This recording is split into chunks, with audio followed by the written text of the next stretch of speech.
Boa noite a todos. Hoje estamos aqui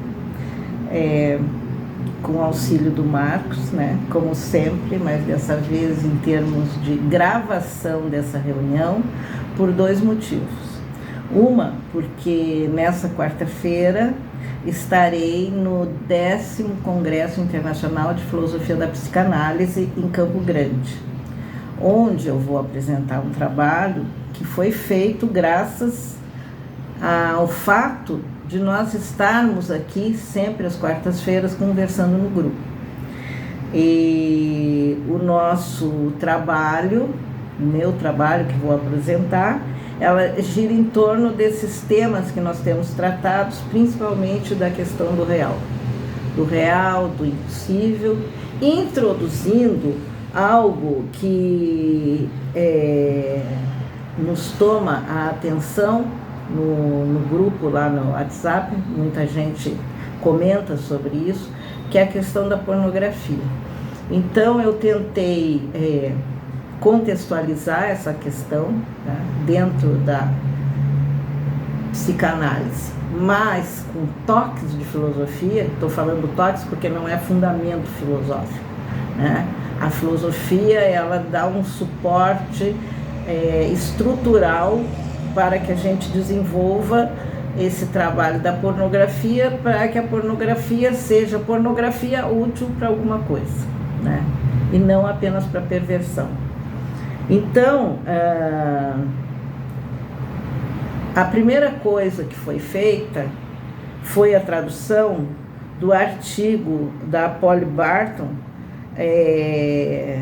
que saiu no New York Times, em 14 de março de 23, e o Marcos fez a gentileza de traduzir esse artigo, e ele é muito interessante, porque ela fala da experiência dela com a pornografia, e eu tomei como base esse texto da Polly Barton para tentar organizar um pouco essas impressões que ela teve através da psicanálise. O texto está traduzido, eu não sei se o Marcos já disponibilizou para vocês, o texto do artigo. E é muito interessante a gente pensar isso até como como um assunto, né, que é provocante, é provocador, mas é um assunto também de saúde pública. Seguido na televisão a gente está vendo isso, mas é uma questão ética, é uma questão política e também é uma questão importante no que diz respeito, né, ao cuidado que a gente deve ter com o abuso, né? E vou dizer que não é só como um abuso sexual, com o abuso que nós temos nas próprias redes sociais, um abuso com a nossa subjetividade. Então eu vou apresentar o meu texto para vocês. Ele tem 20 minutos, mas antes eu também vou apresentar alguns excertos do texto da Polly Barton que dão substância para esse trabalho. Então, meu trabalho, ele se chama Pornô, Gozo e Escuta Psicanalítica, tá? E ele parte de 3 motivações. A primeira é o artigo que eu falei para vocês, né? Intitulado My Year of Talking About Porn, né? Escrito pela Polly Barton, que é uma tradutora americana de literatura japonesa e autora do livro An Oral History. Se trata do seguinte: ela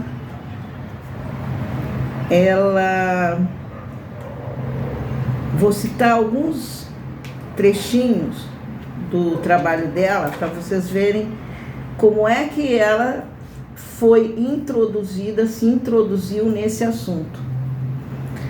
Ela diz assim, ó: em uma noite de 2020, recebi uma mensagem de um homem que, na minha perspectiva, não deveria estar tentando iniciar contato sexual comigo. Na mensagem ele dizia: eu estou assistindo pornô. Aí ela continua e se pergunta: isso era algum tipo de flerte? Era para me deixar desconfortável? Ele era algum tipo de adepto a um código moral de honestidade radical? Nós vivemos em um mundo em que falar disso era a mesma coisa que falar estou assistindo futebol. E eu não sabia a resposta. No entanto, ela continua, eu não vou ler todo o artigo, depois vocês terão ele na íntegra. Ela diz assim: quanto mais velha eu ficava, mais desconfortável era falar sobre algo como pornô. Eu tinha a impressão que eu não era a única pessoa nessa posição. Eu me incluo aí, para falar bem a verdade. Não pensem que é muito fácil falar, para mim, falar disso. Eu sei que existem pessoas que vão falar felizmente em público sobre pornografia e masturbação, mas eu observava nos olhos desses ao meu redor o desconforto gerado quando o tópico surgia, mesmo em conversas sobre livros com colegas ou tomando drinks com amigos. A maioria das pessoas não se encaixava nessa categoria. Agora, é difícil dizer exatamente qual foi a combinação de fatores que me tirou desse silêncio. Depois eu vou contar para vocês qual foi também a combinação de fatores que tirou a mim desse silêncio. Ajudou o fato de ser o fim da pandemia e eu achar que fôssemos todos descender ao inferno em um cesto. Poderíamos ao menos tentar reinventar a forma como interagimos uns com os outros.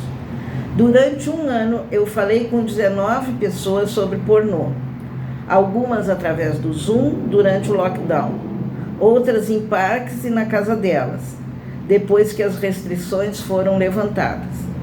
O grupo era pequeno, apenas as pessoas que responderam a um e-mail que eu enviei para vários amigos e conhecidos em busca de participantes. Não foi algo deliberadamente intencional como veio a acontecer. Meus interlocutores variavam em idade, sexualidade, gênero e etnicidade, com sentimentos acerca da pornografia que iam de um leve otimismo ao desespero.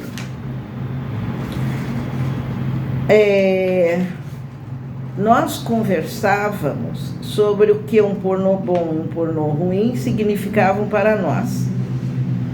A maior parte dos meus parceiros de conversação articulavam facilmente o que um pornô bom significava para ele em termos de excitação. Um bom pornô não deve ter mais de 20 minutos. Eu quero uma fantasia glamourosa. Eu preciso de uma história. É incrível quando você segura os testículos de um homem. No entanto, muitos deles também apontavam para um sentido mais geral. Por exemplo, pornô que simplesmente não trazia os mesmos tipos de personagens, que incluía uma diversidade de corpos, lhes proporcionando participação. Pornô que mostrava excitação genuína, ao invés de uma excitação fingida, ou pelo menos que assim parecesse. Pornô que fosse ético, que tivesse sido postado consensualmente, com atores que tivessem boas condições de trabalho. Eu percebi, diz ela, muito claramente, que não falar sobre algo por muito tempo acaba gerando mecanismos de defesa, onde a vergonha é mais provável de florescer, mesmo que tenhamos pouca vergonha disso. Confessar pode trazer um alívio dessa vergonha. Não é tanto sobre o conteúdo da confissão.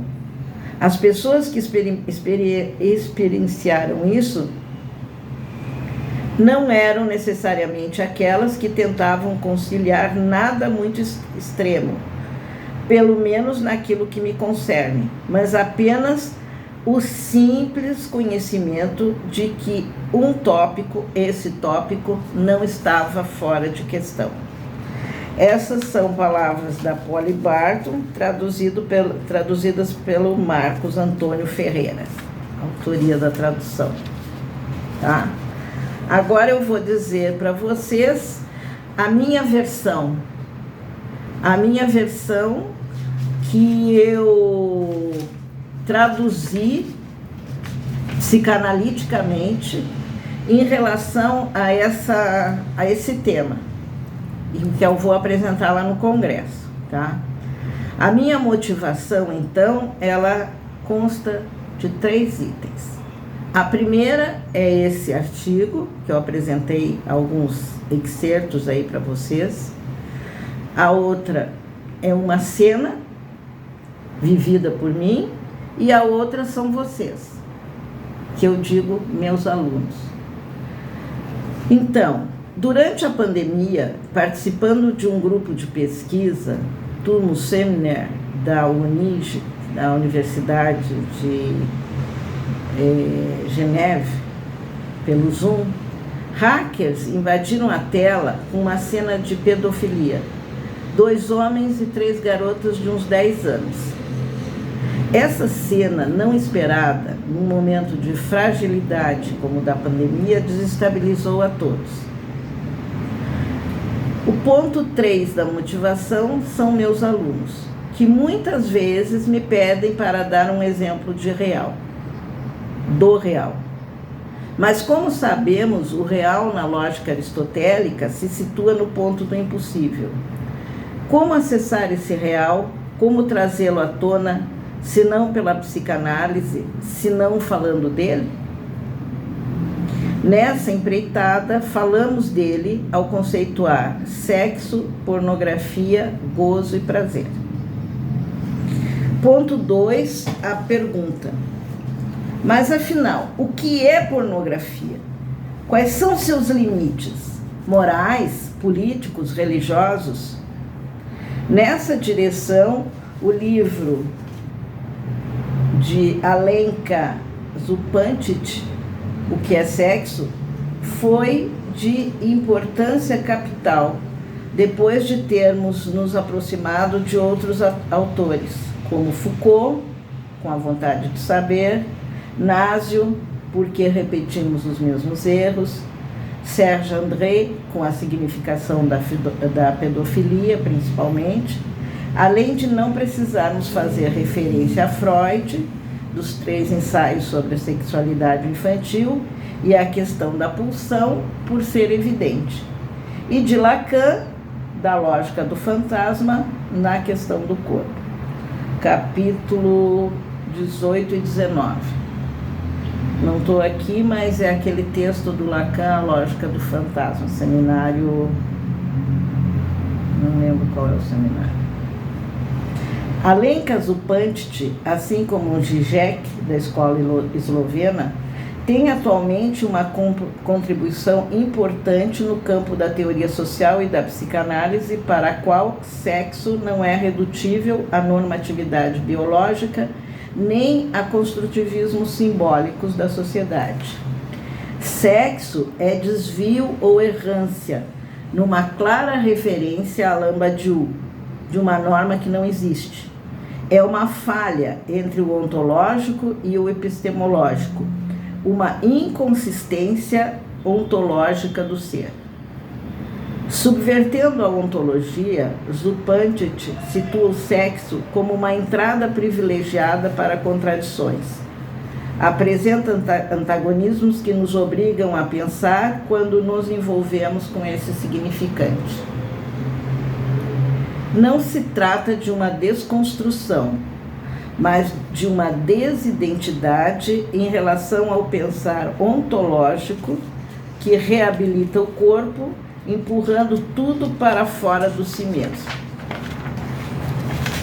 A resposta à pergunta: afinal, o que é a pornografia? O gozo. Assim como em Marx, da teoria das ficções, onde opressões sociais causam repressão, e em Lacan encontramos impasses estruturais e políticos e problemas com sexo. Nessa análise, Lacan nos inicia pela lógica e pela topologia para podermos responder a esses impasses. Lacan utilizou letras em lugar de palavras, matemas, nos seus quatro discursos. Esses 4 discursos. Essas letras têm um código a ser decifrado. Espero que vocês lembrem, né, de tanto que nós trabalhamos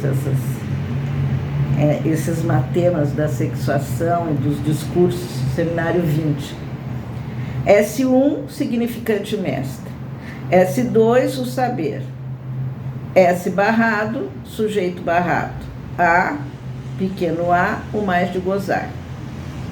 Os 4 discursos circulam pelos espaços e posições fixas do agente, em direção ao outro, verdade, paralelamente à produção. São os atos correlatos às letras que especificam os discursos do mestre, da universidade, da histérica e do analista. Acrescente-se a eles o discurso capitalista ou do mestre contemporâneo. Entre o mestre contemporâneo e o antigo, há uma modificação do lugar de saber. Sua diferença com os demais é ter como prioridade o rompimento com os laços sociais. Esse discurso capitalista é super interessante porque nos 4 discursos vocês sabem que nós temos o discurso do mestre que começa com S1 e depois e faz todo um giro, e que o oposto ao discurso do mestre é o discurso do analista, porque houve esse giro, mas no discurso capitalista esses lugares são fixos, não circulam. Conforme Quinet, esse discurso promove um autismo induzido e um empuxo ao onanismo, fazendo economia do desejo do outro e estimulando a ilusão de completude com um parceiro conectável e desconectável sempre ao alcance da mão, próprio da sociedade de consumo. O discurso capitalista é uma máquina de gozo, longe de se fazer desejante. Por exemplo, no capitalismo, temos chance de tornarmos-nos sujeitos da história? Temos escolha? Quando a ideologia do livre mercado imposta a nós permite a exploração sexual, seja por simples imagens, propaganda, modismos, nudes, fake news, etc., onde os problemas com o sexo são resultado de regulamentação social pautadas pela ideologia capitalista dominante e selvagem, uma das saídas propostas que conhecemos tout court é a da neutralidade. É a melhor posição, que é uma posição da classe dominante.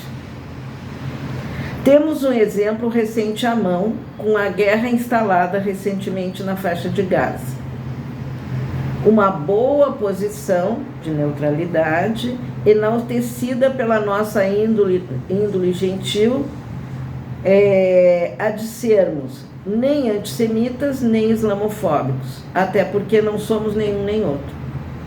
Uma relação de asepsia, sem antagonismo, que nos obriga a não nos envolvermos e relaxarmos nossas tensões. Uma boa sessão de pornô poderia ser até a solução. Porém, o feitiço se vira contra o feiticeiro.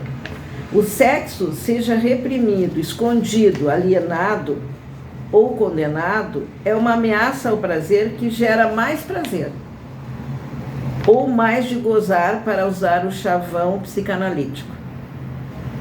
A psicanálise tem um compromisso com o desejo e com as nossas escolhas, nem que seja de nossas próprias neuroses, como diz Lacan.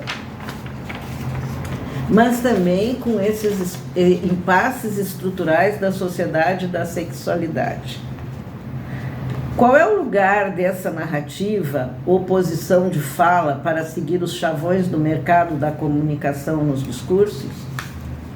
Falar de sexo já é um ato revolucionário e sexual.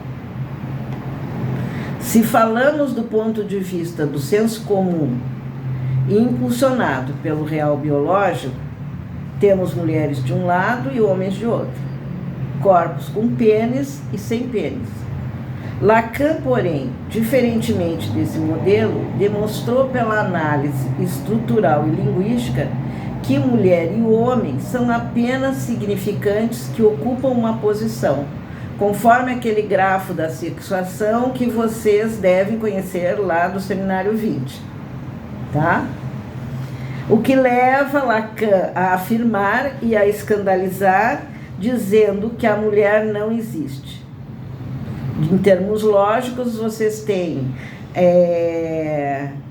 do lado esquerdo do quadro, né, uma proposição lógica que é falo de X, que seria a posição masculina. E do lado direito, que seria o lado da mulher, né, uma barra sobre essa perspectiva lógica, né, falo de X, não falo de X. Mas é disso mesmo que se trata. Ou melhor, um desvio da posição da mulher em relação ao falo. Há um apagamento da mulher na lógica e também no campo social. A cultura e a ciência moderna, iluministas, reiteraram essa dessexualização. A ontologia teve e tem papel de destaque com suas essências, deixando o corpo e suas diferenças em segundo plano. Lacan, no entanto, nos deixou o legado da palavra, apropriando-se do modelo linguístico tomado de Saussure, com toda a gama de significantes, significados, substantivos, adjetivos, e de Jacobson, com as funções da linguagem. Comunicação com informação de emissores, receptores, intenções, estruturas subliminares, e sua relação com o arbitrário, diferentes do discurso racionalista, da substância e da razão. Isso tudo vocês têm apresentado de uma maneira muito mais adequada e psicanalítica no Seminário 20. Por isso, não deixem de ler o Seminário 20 para poder entender o que eu estou dizendo aqui. Todo esse percurso de Lacan pela via da palavra é simbólico. Né? Vocês sabem que a estrutura do pensamento lacaniano se dá em 3 nós: o simbólico, o real e o imaginário. Aqui vocês têm este percurso pela via da palavra, que é simbólico e também real, porque é pela via da palavra que podemos saber do real do corpo, tal como nos ensina o saber científico, mesmo excluindo o sujeito e o gozo, escamoteando o que Lacan chamará de falta. A demanda por um saber esclarecido produz objetos capazes de gozo que vêm suturar a castração. O resultado é um discurso que se consome e consome. Um nó que se apresenta ao sujeito e que emerge para cobrir a falta, a perda. Temos aí o problema e a solução. Somos, desde o nascimento, induzidos a falar. A palavra é excitação, prazer oral que oferece proteção para essa operação de nada saber, surgindo como uma proteção velada. Já o excedente, os desvios, como voyeurismo, exibicionismo, agorafilia e tantos outros exemplos de perfeição, aparecem como elementos patológicos de proteção contra a castração. E assim introduziremos mais especificamente o que é o pornô. O pornô é uma proteção, a camisinha que recobre o objeto do prazer para os perversos. A perversão, nos fala Lacan, meu ato falho, perversão e perfeição. A perversão, nos fala Lacan, se define exatamente pela forma como o sujeito aí se coloca, encarnando o objeto que falta e que seria alvo da pulsão, seu fecho. Daí a fixidez da perversão, seus roteiros repetitivos e intermináveis, onde o perverso não tem nenhuma liberdade, é escravo do gozo do outro. Eu coloquei aqui vídeo SAD, porque isso aqui é bem exemplificado nas experiências pornográficas apresentadas nos textos de SAD. O perverso em seu agir é comandado pelo imperativo categórico do gozo. Goza, como nos mostra Lacan no texto Canto com Sartre. O sujeito vive para o gozo, para apoderar-se dele, organizá-lo e prorrogá-lo. Ele se faz presente como uma resposta dura e inflexível, sob a forma de vontade de gozo. O pornô é uma exposição carnal ao gozo, sofrimento e morte. Bem, apresentado isso, resta-nos falar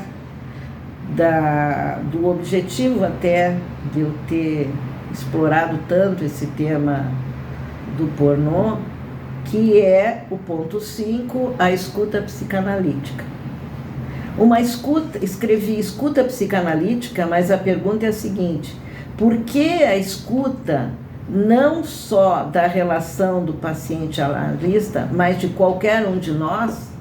Ou seja, não é algo velado ou confinado ao consultório. É isso que eu estou querendo transmitir, que falar de sexo não é abuso sexual, pelo contrário, é uma terapia que não se faz só no consultório.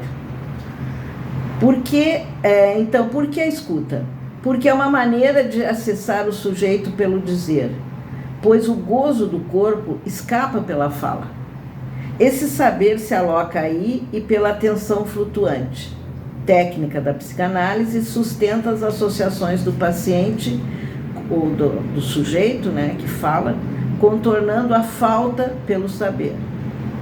Já o pornô e suas práticas se amparam nos buracos de saber, e sua lógica é a de um desmentido, Verleiden, pois a vontade de gozo desmente a castração.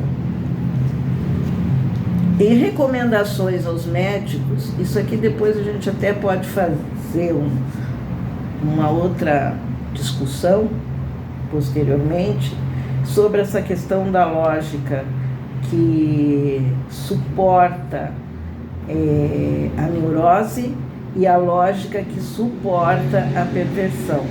No caso aqui, como nós estamos falando da perversão, essa lógica é de um desmentido, tá? Onde a vontade de gozo desmente a castração. Em recomendações aos médicos que exercem a psicanálise de 1912, Freud sustenta que a atenção flutuante, ou seja, a técnica, né, é uma ambição terapêutica, mas mais que isso, é a oportunidade de reintroduzir o sujeito dividido entre seu dizer e seu dito, enunciado e enunciação, entre o saber e a verdade. Porém, a escuta de uma prática como a pedofilia pode suscitar no agente, no analista e em nós mesmos um correlato do horror. Como causou em mim, a cena dos hackers na pandemia. Efeito almejado pelo perverso. Então, caberia aí o emprego de tal recurso? A escuta de uma prática perversa, destituída do julgamento e da censura, como se espera de um analista, correria o risco de ser equiparada também a uma anuência, quase beirando a cumplicidade. Esta parece ser a razão justificada para a recusa de muitos profissionais da psicanálise. Se a escuta é sem paixão ou julgamento, a resposta também deve ser ética, pois o ato psicanalítico tem lugar, por um dizer, que modifica o sujeito. Vou completar aqui com no entanto. No entanto, se a escuta é sem paixão ou julgamento, a resposta deve ser ética, pois o ato psicanalítico tem lugar, por um dizer, que modifica o sujeito. A única suplência à vida é a linguagem, tanto o escutar como o falar, porque entre a vida e a morte temos o gozo que é mortífero. O discurso sobre o sexual marca a diferença entre a constatação do sexo e o falar sobre o sexo.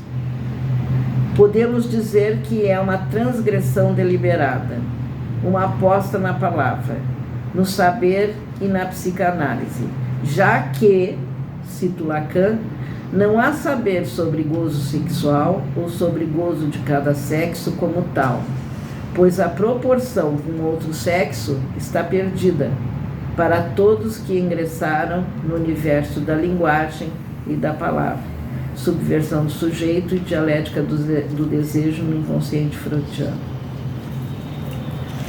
É isso. Perguntas? É um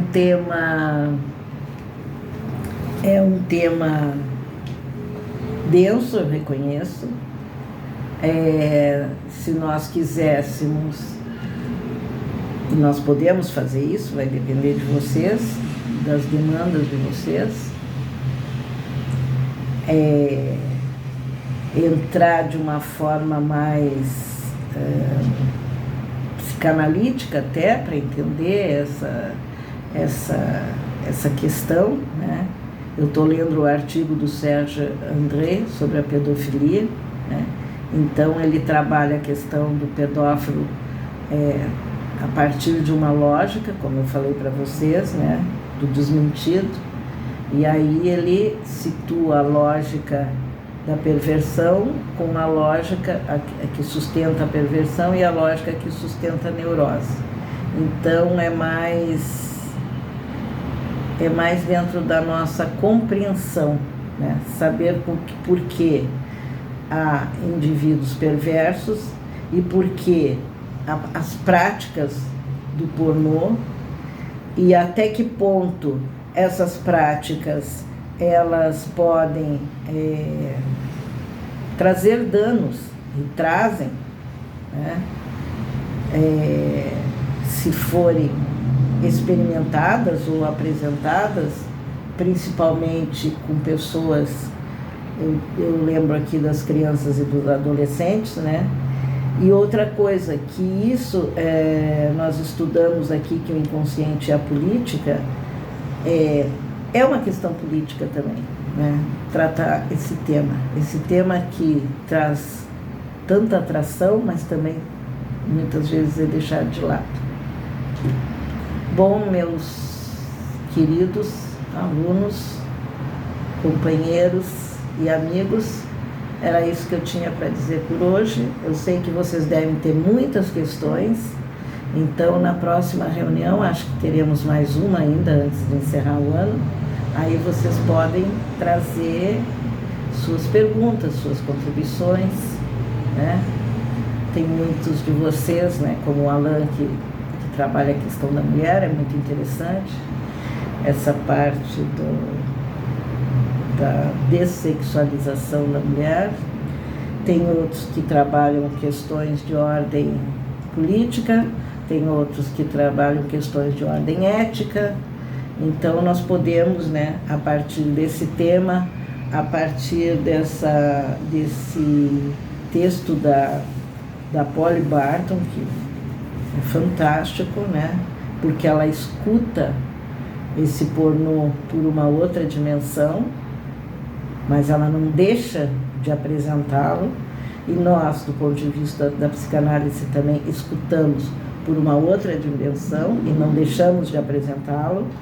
Os artistas também apresentam, muitas vezes, na sua arte, seja literatura, arte cênica ou pictórica, a questão do pornô, e não deixam de apresentá-lo, de apresentar essa contribuição, e é isso que nós temos como compromisso, né? Inclusive, é tão interessante isso, até vou contar uma historinha aqui, que eu já contei para o Marcos. O meu mestrado, eu fiz uma dissertação sobre Macunaíma, do Mário de Andrade. Mas Macunaíma é um texto completamente desregionalizado. Eu diria assim, até que os problemas que ele traz ali são universais. E eu fiquei sabendo, através do meu amigo Luiz Ira, aí, que nos mandou uma coletânea de textos de vários autores, que o Mário de Andrade tem textos eróticos, né? E eu, imaginando a figura do Mário de Andrade, a escrita do Mário de Andrade, achei muito interessante. Eróticos, né?